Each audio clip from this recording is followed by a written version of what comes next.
गीता जी देखिए, दिल्ली की जो परिस्थिति इस वक्त बन गई है, तीन मुख्य प्लेयर वहां पर दिखाई दे रहे हैं।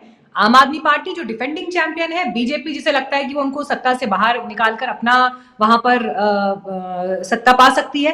कांग्रेस पार्टी जो अपने शीला जी के कार्यकाल को याद दिला रही है, आज की तारीख में बता रही है कि देखिए जो डेवलपिंग दिल्ली थी वो शीला जी के दौर में थी, हम वापस उसी को फिर से लेकर आएंगे। मेरा सवाल यह है कि दिल्ली की जनता किस आधार पर अपना फैसला लेगी, ये प्रेडिक्ट करना तो वैसे बड़ा कठिन है, लेकिन कुछ पॉइंट्स में हाईलाइट करूंगी। महिलाएं, दिल्ली की महिला वोटर, ये कितना बड़ा फैक्टर साबित होने जा रही है। पॉइंट टू, फ्रीबीज, क्योंकि देखिए फ्रीबीज की बात सब कर रहे हैं, मुफ्त की रेवड़ियों की बात प्रधानमंत्री भी कर रहे हैं, बाकी लोग भी कर रहे हैं, सब कह रहे हैं नहीं होनी चाहिए होनी, लेकिन फिर जब खुद अनाउंस करते हैं तो उसे लोगों के लिए बेनिफिशियरी बता देते हैं। क्या जब बीजेपी का मैनिफेस्टो आएगा तो उसमें भी ऐसे ही मुफ्त रेवड़ियों की भरमार होगी, और क्या मुफ्त की रेवड़ियां ही दिल्ली में सरकार किसकी बनेगी इसका आधार तय करेंगी? मीनाक्षी जी, देखिए आपने बिल्कुल ही बहुत ही एक अच्छा आपने सवाल पूछा।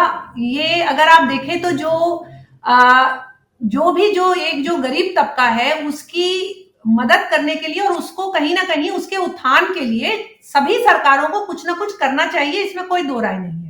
लेकिन विषय ये है कि ऐसा करने में कौन सी सरकारें हैं जो ऐसा करने में सक्षम रही हैं और जो सफल रही हैं। सक्षम भी होनी चाहिए और सफल भी होनी चाहिए। सक्षम क्यों होनी चाहिए? भी उसके पास इतना पैसा होना चाहिए, कुछ एक रेवेन्यू मॉडल होना चाहिए जिसमें कि वो कुछ हिस्सा उसका जो है, जो लोग हाशिए पे बैठे हैं उनके लिए निकाल सके, और सक्षम और सफल उसको करने का भी उनका मादा होना चाहिए। अब जो महिलाओं का जो आपने कहा, महिलाएं अभी जो पिछले कुछ चुनाव है उनमें बहुत महत्वपूर्ण उनका वो फैक्टर रही है महिलाएं, इसमें कोई दो राय नहीं है। उनको जिस प्रकार से उनके सशक्तिकरण का जो एक मॉडल कुछ राज्यों में अपनाया गया, उससे जो राजनीतिक दल है, किसी कोई भी राजनीतिक दल हो, उसको उसका लाभ भी मिला है। लेकिन इसके लिए इसमें आम आदमी पार्टी एक अपवाद के रूप में इसलिए दिखता है क्योंकि पंजाब में उन्होंने इसी प्रकार का प्रयास अपने चुनाव में कहा था, लेकिन आज तक वो उसे कर नहीं पाए हैं। तो पहली बात तो वो सक्षम है कि नहीं, क्योंकि पंजाब सरकार का जो इस समय मॉडल है और उनकी जो ट्रेजरी जिस प्रकार जो उसकी हालत है, ये किसी से छुपी नहीं है। ऐसी ही हालत दिल्ली में इनके पास क्या मॉडल है? कोई नहीं। अभी उन्होंने कहा आरडब्ल्यूए में जो गार्ड लगते हैं हम उनका भी पैसा देंगे।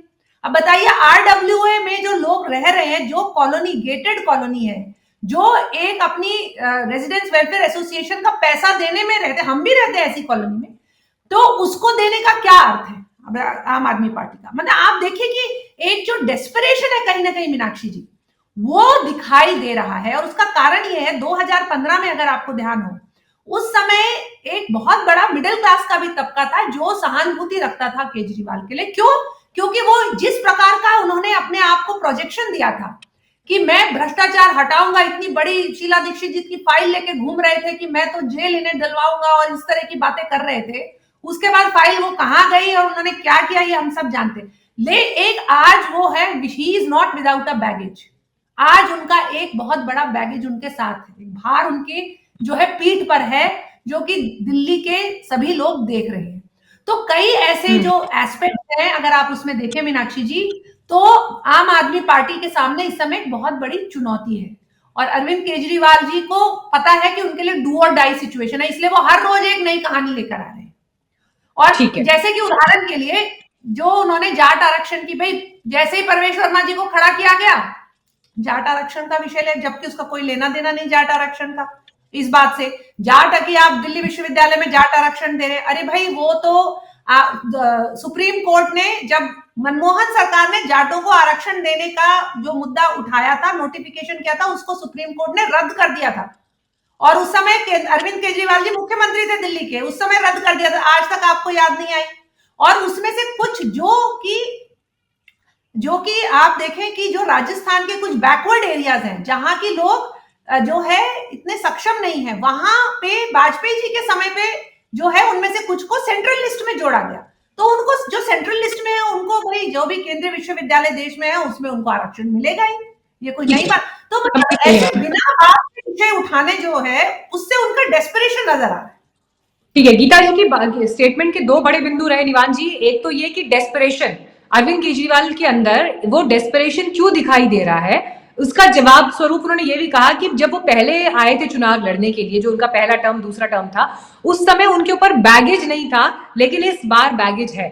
अब मैं जानती हूँ कि जब मैं ये सवाल आपसे पूछ रही हूँ तो आप ये कहेंगे कि नहीं जी, ये तो बीजेपी का नैरेटिव है और ये तो जो हमारे ऑपोजिशन में जो लोग हैं वो कह रहे हैं। पर एक हाइपोथेटिकल सवाल ही चलिए मान लीजिए कि अगर ये उनका नैरेटिव है भी या उनकी कही हुई बात है भी, लेकिन अगर दिल्ली की जनता भी एक हद तक इसको सच मान लेती है, तो आपको क्या लगता है कि इलेक्शन और चुनाव की बाजी पलट सकती है आपके लिए? मैं आपको ये कहना चाहता हूं कि देश की सबसे छोटी नेशनल पार्टी, सबसे यंगेस्ट नेशनल पार्टी, एक देश की सबसे बड़ी, अपने आप को विश्व की सबसे बड़ी नेशनल पार्टी ये बताते हैं बीजेपी वाले, तो हम जब चुनाव लड़ रहे हैं तो अरविंद केजरीवाल जी क्या घर पर बैठ जाएं कि हम तो जीते ही हुए हैं, हमने तो बहुत डेवलपमेंट काम कर दिया, अब घर पर बैठ जाएं, कुछ नहीं करना? मतलब क्या ये करना चाहिए? अरविंद केजरीवाल जी जाने जाते हैं कि वो चारों खाने चित करने के लिए वो चुनाव लड़ते हैं, वो चारों तरफ से स्ट्रैटेजी स्ट्रॉन्ग करके। और देखिए, मुझे एक चीज और लगती है, अभी मैंने मैडम की बात सुनी, हमें केवल अपने चश्मे से ही नहीं देखना चाहिए दुनिया को। हमें, आपको अगर लगता है कि मेरी आरडब्ल्यूए को पैसों की जरूरत नहीं है, मैं गार्ड नहीं रखना चाहती, हम समृद्ध हैं,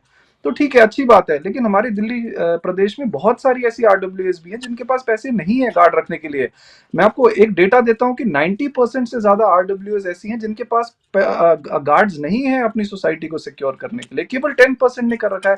अगर एक ऐसा इनोवेटिव आइडिया, और 90% आरडब्ल्यूएस हमें सपोर्ट कर रही हैं, कि अगर एक ऐसा इनोवेटिव आइडिया सीएम लेकर आए हैं और वो चाहते हैं कि हाँ हम एक हर, इसका मकसद क्या है? इसका मकसद कोई पॉलिटिकल गेम थोड़ी है, इसका मकसद ये है कि हम आरडब्ल्यूएस को सिक्योर करें। हमारे पास पुलिस नहीं है, what best we can do, हम वहां पर सीसीटीवी कैमरास लगा सकते हैं, हम एक पर्सनल गार्ड दे सकते हैं, ये हमने करने की कोशिश करी है। ऐसे ही हमारे सारे काम है, हमने वर्ल्ड क्लास एजुकेशन दी है। नीति आयोग की रिपोर्ट ये बताती है, नीति आयोग को ये बीजेपी वाले गलत कह दें, ये नीति आयोग की वेबसाइट पे है कि देश के अंदर सबसे कम महंगाई दिल्ली में है, देश के अंदर सबसे ज्यादा पर कैपिटा इनकम दिल्ली में है, देश में सबसे ज्यादा शिक्षा पे खर्च दिल्ली में होता है, स्वास्थ्य पे खर्च दिल्ली में होता है, देश में इकलौता ऐसा स्टेट है जहां पे महिलाओं के लिए बस सर्विस फ्री है, देश में इकलौता ऐसा स्टेट है जहां पे 4 लाख सीसीटीवी कैमरास लगाए गए हैं, देश में इकलौता ऐसा स्टेट है जहां पे 3 लाख से ज्यादा स्ट्रीट लाइट्स लगाई गई हैं इन टेन्योर ऑफ 5 ईयर्स। तो हमने डिलीवर करके दिखाया है, और हमने आगे के लिए विजन भी दिया है। हमने कहा है कि हम महिलाओं को 2100 रुपए देंगे। अब ये मैडम कह सकती है कि हमें तो जरूरत नहीं है, हम नहीं लेंगे, लेकिन हमें सबको लेकर चलना है। हमने उस एक सोसाइटी के सेगमेंट को भी देखना जिनके पास, जो समृद्ध नहीं है, जिनको जरूरत है सरकार की मदद करने की। क्या करें? ये करें कि हम चलिए ठीक है, आपको नहीं चाहिए तो हम किसी को भी नहीं देंगे, हम वो पैसा उठा के अपने पूंजीपति दोस्तों में दे देंगे, बिजनेस सेट कराएंगे। जी, गीता जी इस पर रिस्पॉन्ड करना चाह रही है, एक लाइन में। गीता जी एक लाइन में है ना, संक्षेप में। बस मैं ये कहना चाह रही हूँ मीनाक्षी जी कि पंजाब में ये दे रहे हैं, इन्होंने पंजाब में भी प्रॉमिस किया था ऐसे ही, आम आदमी पार्टी की वहां सरकार है, क्या अभी तक इन्होंने वहां डिलीवरी, क्योंकि जो वहां से रिपोर्ट है उनके हिसाब से तो आज तक वो डिलीवरी कर नहीं पाए, उसमें उनकी भी गलती नहीं है। सरकार के पास वो तनख्वाह तो टाइम में दे नहीं पा रहे। आपका कंसर्न है कि पंजाब में अभी तक क्यों नहीं दिया गया, मैं वो कंसर्न भी दूर कर देता हूँ।